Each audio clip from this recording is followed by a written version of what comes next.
They're saying that Seymour Hoffman's death should be a wake-up call.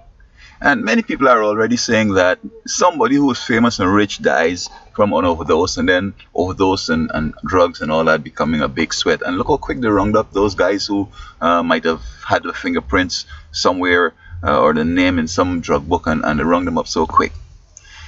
So is this death is going to make any difference?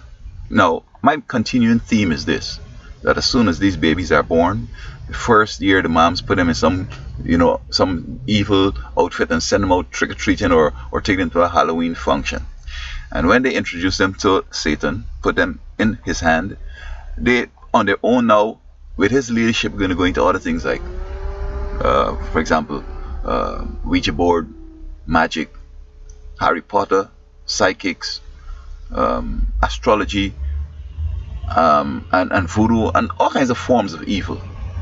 Now, this introduction and baptism into the Halloween and voodoo, it is going to create a kind of an arc where they're going straight to destruction. Now, destruction is the operative word here. It could be anyway. It could be an overdose like Seymour. It could be shooting up the schools like some idiots. It could be pushing drugs. It could be armed robbery in the bank. It could be a shootout with the police. They're going to end up dying bizarre. And I think it's time we need to, well, maybe it should be a wake-up call and let us understand what evil is about.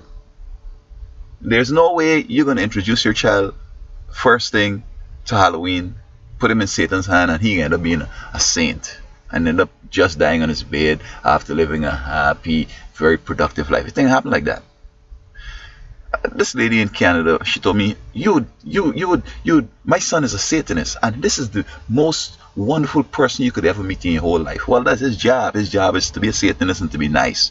So people are going to say, being Satanist is not going to be like a witch or a bitch or whatever. It's going to be nice. So I can be a Satanist to be happy like him. He has no stress or nothing. But that's his role. Nevertheless, when it comes to die, it's going to be a bizarre way. You run off the road, eat some food with some that poison him or whatever.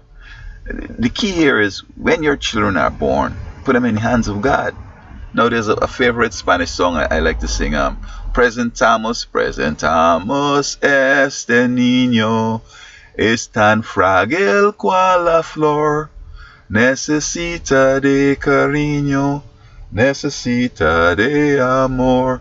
In other words, we present to you, Lord, this boy. And he's very tender like a flower, and we want you, and we know he needs a tender love and care. We can give that to him, but we want you to guide his footsteps. We want you to guide him through life, and let the angels protect him and all that. That's what we have to do. And when you're not watching, them angels are going to be 24/7 watching your churn. You could be at work, you could be wherever. You could even be at your friend's comatose. Well, of course, if you were comatose like that, you wouldn't have the intelligence to offer your kids to the Lord. But let me just say that you happen to be far away. God is going to take care of those kids. He's going to take them through all the gauntlet of drugs and all that stuff, and they end up living a very productive life and dies in the bed. Now, you might not get rich like some of these folks or famous like others, but his role would be to be honest and to work hard and to contribute, as it were. So I don't see what's the big sweat. Now, we have all these drug programs around and all that, and all them jumping up and down, and people join in, and they go out and they come back, and back and forth. Listen, man was created a little lower than the angels, evil as well as good angels, and man has declined. So look, these big skulls I find in Georgia, but 10 times my head. Those were giants. They were tall, maybe I don't know, maybe like 1, 2, 3, 4, 5, 6, 7, maybe like a 7-story building. I don't know, but they weren't as puny as us. They were massive, and look how puny we've become. So that those angels are even bigger than the 8-story or whatever storied tall humans. When they grab your hand because your parents took you out the day and hand you over to them in Halloween, there's no way you could get your hand out of theirs by going to no drug program, by doing whatever. You can hide overdose, shoot up the place, commit suicide. You're going to have an end that is compatible with what evil does. Satan is not out here to make you happy and oh, I'm happy forever. No, he's gonna be happy for a time, just to lure you in. And when you get hooked, then he's gonna start beating you up. Take these drugs. You sleep in the middle of the night, you gotta run up the road looking to buy some weed or some drugs or whatever. And so I hope that the wake up call is here is that folks have to turn to the Lord, leave the evil alone.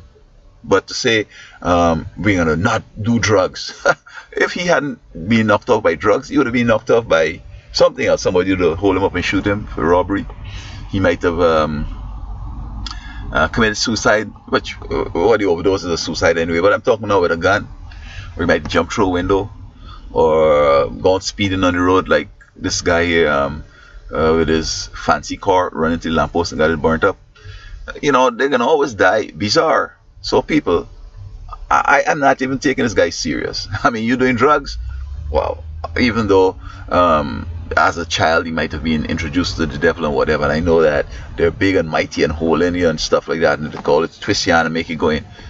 But I know it's the Lord that gives you courage and etc. But I can't see where, no matter how evil, well, hey, when you're evil, I guess they don't see anything different, and this would be looking at a hip thing to do.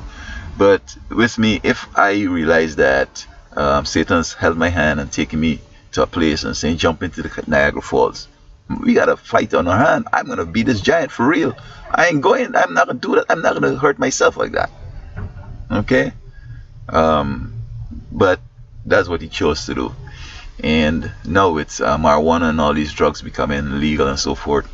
I'm not sure what it's about, but here we're talking about it's a wake-up call, but yet we're clamoring to legalize weed. And I don't know if we're going to go and legalize all the things like heroin and crack and cocaine and all that down the road. I don't know. But, you know, these things are dangerous, and it's not going to make no difference to nobody, because everybody got their own agenda, the devil holding the hand and taking them down the road. More celebrities going to do the same overdosing. More of them going to shoot themselves. It's going to continue unabated. It doesn't matter who, whatever. The only difference it is, and I'm calling for a reformation in America where we're going to leave evil alone and stick and do the right thing. Serve God. We need a reformation. We need to make a 180-degree turn with God's hand. Put our hands in His and let Him help us make that turn and keep going in the opposite direction. And we need a revival of primitive godliness, the kind of godliness that existed in 1776, 1799, 1800. We need to go back to there, and that's the only solution. But to say, oh, he has died of overdose, oh, I hope people don't overdose. No, you can have more and more overdose. You don't try that.